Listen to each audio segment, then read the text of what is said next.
There are, of course, many attribute directives, and throughout this course we will see different ones. Two we already learned about are ngClass and ngStyle. Now, just to quickly refresh how they work, let's add a class to our CSS file here. Let's maybe name it odd.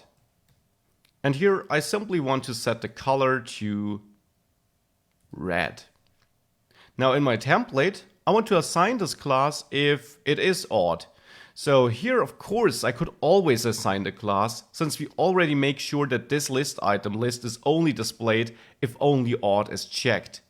Still, we could also use ngClass here, like this, and make sure that we assign the odd CSS class, therefore we define it here as a property name, only if the number we currently look at divided by 2 with the modulus sign equals something else than 0, so not equal to 0. That means we have a remainder for this division, which means it's odd. Now we can copy this to the even list, and again I know that this will never be odd here because we already make sure that this is only rendered if we are not displaying odd items. We don't have any odd items in the even numbers array. So just to show how this works, of course we have to check even here.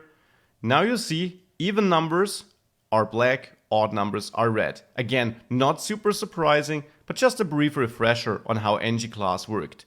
And important, I mentioned it before, the squared brackets here indicate that we are binding to some property on our ngClass directive. Now ngStyle was the other famous directive we had a look at thus far. ngStyle allows us to also pass an object to some property, which is also named ngStyle on the same directive. And here we could simply set the background color and we could set it to red like this. Now it would always be red, but of course we can also set a dynamic value here. So we could simply repeat our check from up here if it's an odd number, in which case I want to give this, let's say, background color of yellow, otherwise it's transparent. Now I'll quickly copy this over to our other list. Here, of course, I check if even is basically even, and guess what? I think it will be. And now the even numbers, still no styling at all, and the odd numbers are really ugly now, to be honest. But that means our directives here are working. Now let's build our own ones, because that is something we can do too. Let's start with our own attribute directive.